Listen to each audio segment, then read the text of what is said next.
Hola, qué bueno estar aquí otra vez para explorar un tema fascinante. Hoy nos metemos de lleno con los gemelos digitales, los Digital Twins. Tenemos bastante material, notas, artículos, que explican bien esta tecnología. Y bueno, la idea hoy es entender bien qué son, ¿no? O sea, ¿qué es exactamente un gemelo digital? Y cómo se diferencia de una simulación que quizás conocemos más. Y claro, ver dónde se usan ya. Porque la idea clave es esa, ¿no? Una copia virtual que se actualiza casi al instante con el mundo real. Me hizo gracia que un texto decía que yo podría ser un gemelo digital. Un poco raro, pero sirve para empezar. Bueno, vamos a desglosar esto. Empecemos por lo básico. A ver, ¿qué es exactamente un gemelo digital? Pues mira, en esencia es eso, una réplica. Una copia virtual, un modelo digital de algo físico. Puede ser un objeto, un proceso, hasta un sistema entero. Pero lo importante, la palabra clave aquí es dinámico. No es una maqueta estática, ¿eh? Su característica principal es que se actualiza todo el tiempo, con datos que vienen, pues, directamente de la cosa física, del mundo real, normalmente con sensores. O sea que no es solo un modelo 3D bonito y ya está. Es algo vivo, conectado. Exactamente. Y esos datos, los que llegan en tiempo real, son fundamentales. Alimentan el modelo virtual, claro. Y cada vez más, se usan con inteligencia artificial, con machine learning, y esto permite, bueno, no solo ver qué pasa ahora, sino analizar cómo funciona, predecir problemas y tomar decisiones mucho más informadas sobre qué hacer con el objeto real. Es una conexión inteligente, ¿sí? Ajá. Las fuentes que vimos usan mucho el ejemplo de la turbina eólica. Me parece que ayuda a entenderlo, ¿no? Imaginemos una de esas turbinas gigantes, girando. Debe estar llena de sensores, ¿verdad? Correcto. Sensores por todos lados. Miden velocidad del viento, claro. Cómo giran las palas, la temperatura dentro, en la caja de cambios, vibraciones. Muchísimas cosas. La energía que produce, un montón de parámetros. Y toda esa información viaja. ¿A dónde va? Viaja, sí, normalmente a la nube o a un sistema central donde está, pues, el gemelo digital de esa turbina en concreto. Y el modelo, la copia virtual, se actualiza, pum pum pum, para reflejar lo que le está pasando a la turbina física en ese mismo instante. Vale, entiendo la conexión. Pero, ¿y para qué? O sea, ¿de qué sirve tener esa copia ahí, actualizada? ¿Qué ganamos? Ahí está el meollo del asunto. Es que lo fascinante aquí es el poder que te da esa réplica virtual. Con ella, los ingenieros pueden hacer cosas que serían, pues, imposibles, o muy peligrosas, o carísimas en el mundo real. Pueden simular escenarios. A ver, ¿qué pasa si viene un viento huracanado? Pueden ver problemas de rendimiento, cosas sutiles que no ves a simple vista. Y quizás lo más importante, pueden probar cosas nuevas. Mejoras, ajustes, en el gemelo digital primero, como en un laboratorio virtual, ¿no? Y solo si funciona bien ahí, lo aplican a la turbina de verdad. Se trata de eso, de usar lo virtual para optimizar lo real, de forma segura, eficiente.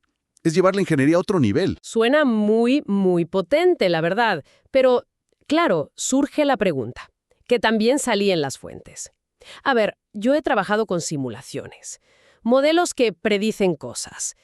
¿No es esto al final una simulación muy avanzada? Sigo un poco liada con la diferencia. Es una duda súper común, ¿eh? Y es importante aclararlo bien. Son modelos sí, pero el propósito y cómo funcionan es distinto.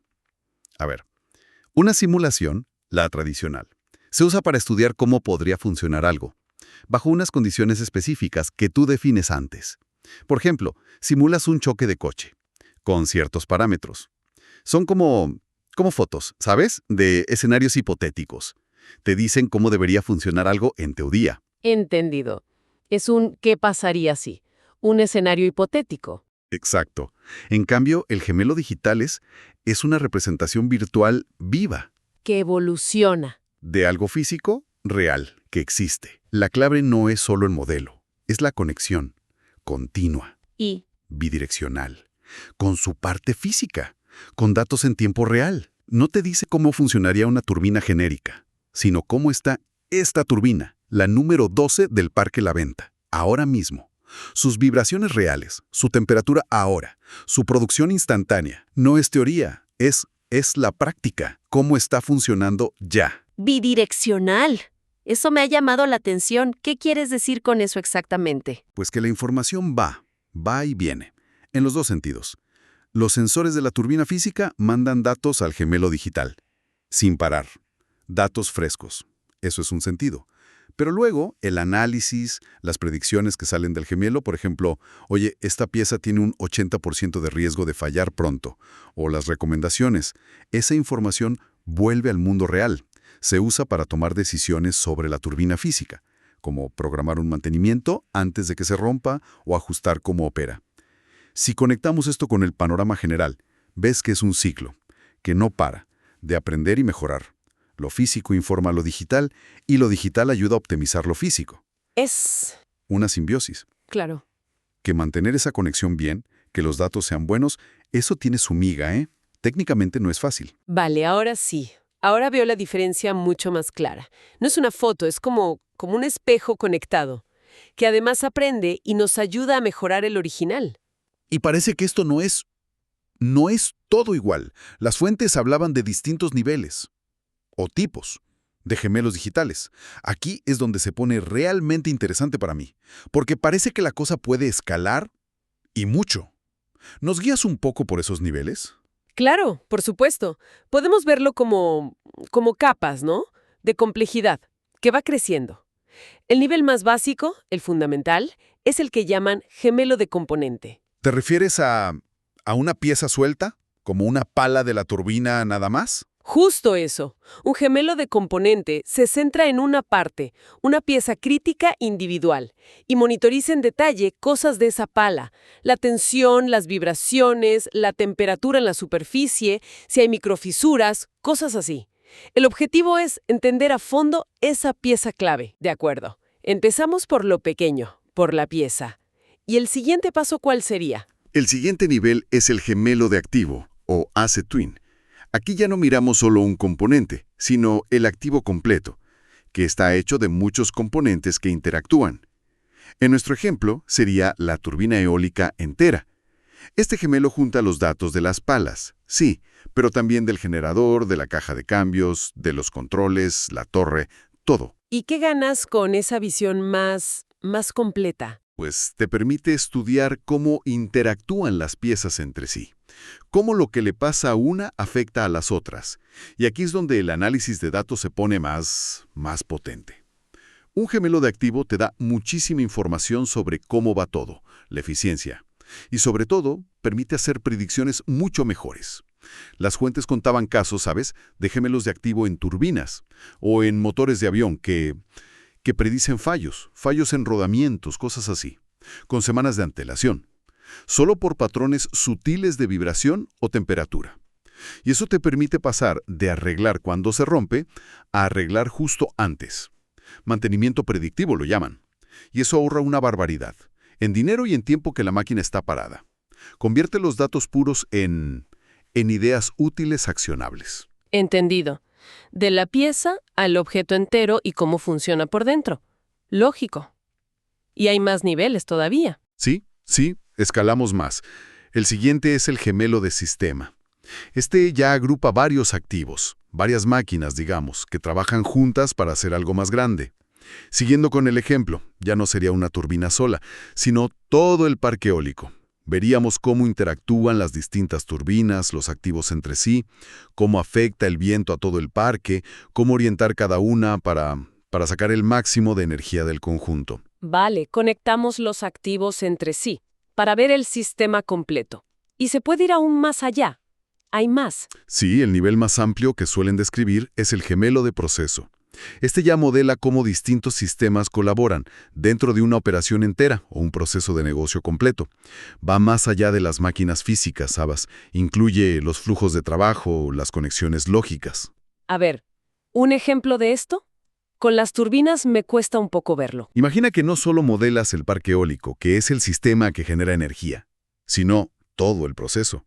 Cómo esa energía viaja, cómo se guarda si hay baterías, cómo se mete en la red eléctrica general, que es otro sistema, cómo responde a la demanda de la ciudad, otro factor, y hasta cómo se factura. O piensa en una fábrica inteligente. Un gemelo de proceso podría modelar no solo las máquinas y las líneas de producción, sino toda la cadena de suministro que entra y toda la red de distribución que sale. El objetivo es tener una visión, súper amplia, para pillar cuellos de botella, cosas que no van bien y optimizar todo el flujo, de principio a fin. Y aquí es donde esto plantea una pregunta importante, sobre la cantidad de datos, ¿no? La escala es brutal, y la complejidad del análisis. Pero claro, el potencial de mejora también es enorme. Optimizar operaciones tan grandes. ¡Wow! La escala es impresionante. Desde una tuerca hasta una red global casi. Hemos usado mucho el ejemplo de la turbina, que salía bastante en las fuentes, sí. Pero con todos estos niveles, imagino que las aplicaciones serán muchísimas. ¿Dónde más están dejando huella estos gemelos digitales? Tienes razón. El ejemplo de la turbina es bueno para empezar, pero las aplicaciones son súper diversas. Y crecen cada día. Los equipos complejos, como motores de avión, locomotoras, las turbinas, fueron de los primeros. Sobre todo por eso que decíamos, el mantenimiento predictivo, pasar de arreglar cuando se rompe a arreglar justo antes. Eso es una revolución. En industrias donde un fallo es crítico y parar la máquina cuesta muchísimo dinero. Pero van mucho más allá, ¿eh? Se usan en infraestructuras grandes, edificios inteligentes, puentes, plataformas petroleras en el mar. Ayudan a diseñarlas, sí, pero sobre todo a operarlas, a vigilar la salud de la estructura en tiempo real, a optimizar sistemas como la climatización, el HVAC, ¿sabes? Calefacción, ventilación, o a gestionar la seguridad, el consumo de energía. Otro campo enorme, la manufactura. La fabricación, ahí se han vuelto casi omnipresentes. Pueden seguir a un producto toda su vida. Desde el diseño, simular prototipos virtuales, optimizar cómo se fabrica en la planta y hasta seguir el producto cuando ya lo tiene el cliente, recogiendo datos de cómo se usa para mejorar el siguiente modelo. Y un área muy interesante que mencionaban las fuentes es la planificación urbana. Las ciudades, ingenieros civiles, urbanistas, están creando gemelos digitales de ciudades enteras o de barrios. Meten datos del espacio en 3D y le añaden el tiempo. Eso es el 4D. Para ver cómo cambian las cosas. Incluso ponen capas de realidad aumentada. Eso que superpone información digital en lo que ves, para visualizar y gestionar las infraestructuras. Imagina poder ver las tuberías bajo la calle, o el tráfico en tiempo real. Ahí mismo. Es increíble la variedad.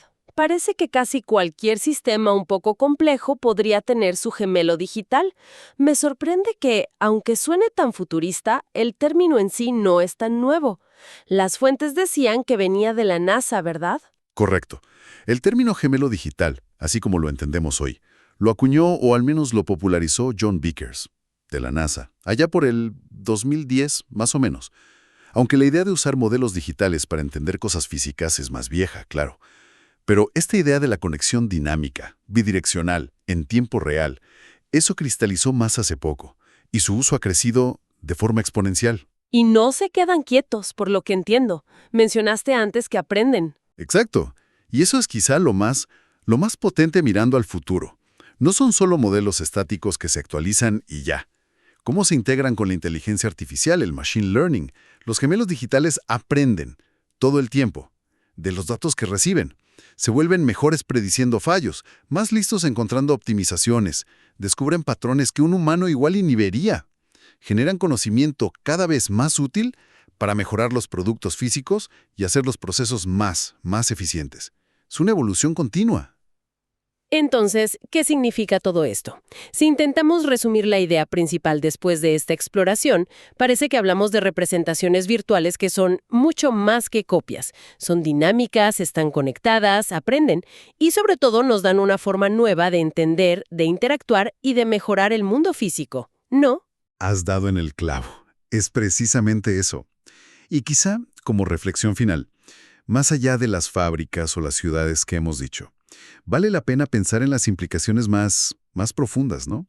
¿Qué pasa cuando nuestro mundo físico empieza a tener estas contrapartes digitales que no solo lo reflejan, sino que aprenden y coevolucionan con él, casi en simbiosis? Esta conexión tan íntima entre lo físico y lo digital podría cambiar no solo cómo hacemos cosas o gestionamos ciudades, potencialmente podría cambiar muchos otros aspectos de cómo entendemos y manejamos sistemas complejos en el futuro. Es un cambio de paradigma fascinante y apenas estamos empezando a explorarlo.